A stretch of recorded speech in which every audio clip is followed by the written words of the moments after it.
Merhaba dostlar. Bugün size Güneş'ten bahsedeceğim. Tam turunu 360 günde tamamlıyor ve her burçta da bir ay kalıyor biliyorsunuz.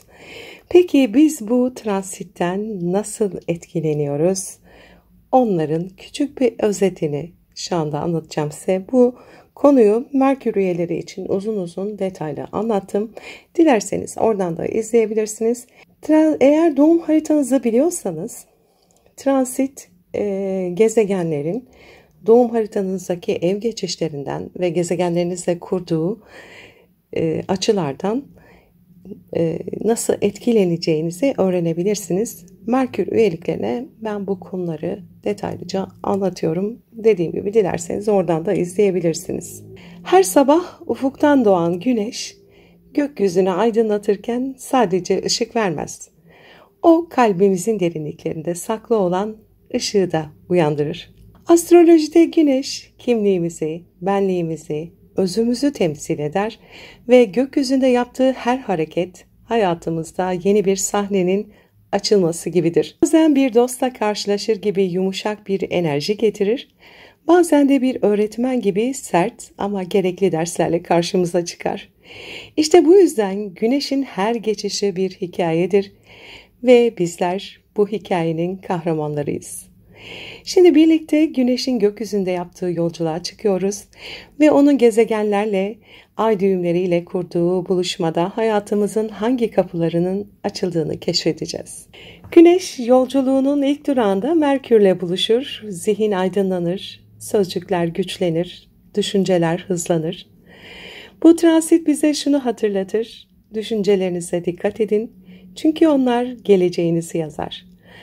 Bazen zihnimiz çok gürültülü olur ama Güneş Merkür'e dokunduğunda sanki zihnimizde bir ışık yanar. Fikirler berraklaşır, iletişim güçlenir, öğrenme arzusu artar.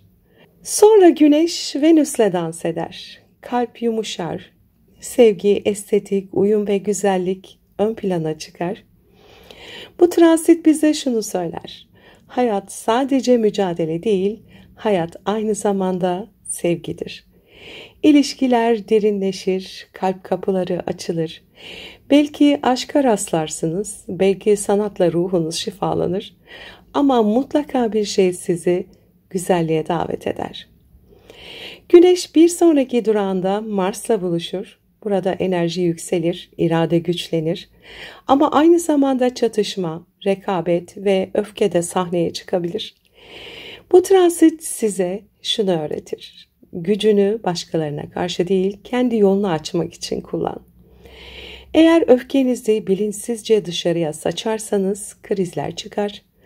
Ama eğer onu disiplinle yönetirseniz sizi ileriye taşıyan inanılmaz bir güce dönüşür. Ve yolculuk devam eder. Güneş Jüpiter'le karşılaşır. Burada büyüme, genişleme ve bolluk temaları açığa çıkar. İçinizde umut artar, vizyonunuz büyür, geleceğe daha iyi bakarsınız, daha iyimser bakarsınız. Ama Güneş bize aynı zamanda şunu da hatırlatır: her genişleme bilgelikle olmalı, fazlası yük olabilir. Burada fırsatlar gelir ama önemli olan sadece büyümek değil, anlamlı olanı seçmektir.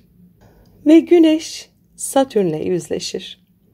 Burada hayat ağırlaşır, sorumluluklar, sınırlar ve görevler gündeme gelir.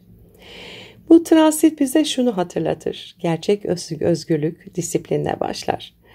Bazen engeller çıkar, bazen hayallerimiz ertelenir ama aslında Satürn bize sabırla inşa eden şeylerin kalıcı olduğunu öğretir. Güneşin yolculuğunda sıra Uranüs'e gelir. Burada hiçbir şey eskisi gibi kalmaz. Beklenmedik değişimler, sürprizler ve özgürlük arzusu patlar. Hayat aniden yön değiştirir. Uranüs bize şunu söyler: seni zincirleyen ne varsa bırak. Çünkü sen özgürsün.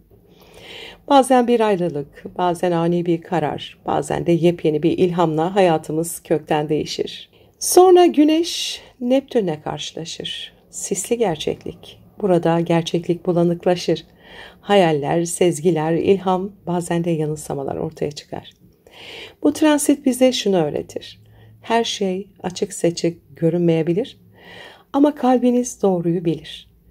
Rüyalar yoğunlaşır, yaratıcılık artar ama aynı zamanda kendinizi kaybolmuş da hissedebilirsiniz. Bu teslimiyetin ve ruhsal bağın zamanıdır. Ve yolculuğun en karanlık durağına gelir Güneş, Plüton. Burada krizler, güç savaşları ve gölgelerle yüzleşmeler yaşanır. Ama aynı zamanda en derin dönüşümler de buradadır. Plüton bize fısıldar. Ölmeye cesaret edersen yeniden doğarsın. Evet, eski kimliğiniz çökebilir. Ama bu çöküş yepyeni ve güçlü bir siz için zemin hazırlar. Ve son olarak Güneş ay düğümleriyle buluşur. Kuzey ay düğümü bize geleceğimizi gösterir. Güney ay düğümü ise geçmiş alışkanlıklarımızı. Burada hayat bize şunu sorar. Geçmişte mi kalmak istiyorsun yoksa geleceğine mi yürümek? Bu geçişler bizi kader yolumuzla hizalar. Bazen rahatsızlıkla, bazen de fırsatlarla ama mutlaka bir yön değişimiyle.